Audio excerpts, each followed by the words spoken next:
Les États-Unis disent étudier les politiques et les pratiques chinoises relatives au transfert de technologies, à la propriété intellectuelle et à l'innovation. L'objectif étant de déterminer si ce comportement est déraisonnable ou discriminatoire, ou s'il restreint le commerce américain. L'enquête entre dans le cadre de l'article 301 de la loi de 1974 sur le commerce des États-Unis, qui confère au président un large pouvoir d'imposition de droits de douane sur les marchandises étrangères.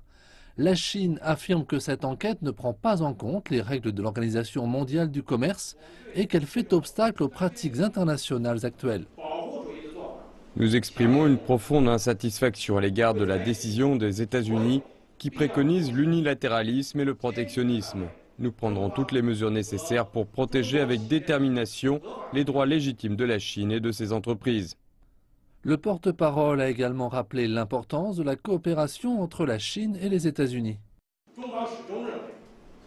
Je pense que les deux pays ont davantage d'intérêts communs dans l'économie et le commerce que de différents, de sorte que la coopération est la meilleure façon de résoudre ces divergences. Lors de la visite du président chinois Xi Jinping en avril aux États-Unis, les deux pays avaient décidé d'un plan d'action de 100 jours pour promouvoir les relations économiques bilatérales. Le plan a produit ses fruits.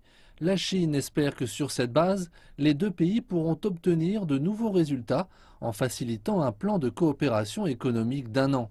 Le porte-parole a ajouté qu'en procédant de la sorte, les relations économiques et commerciales des deux pays resteront sur une voie saine.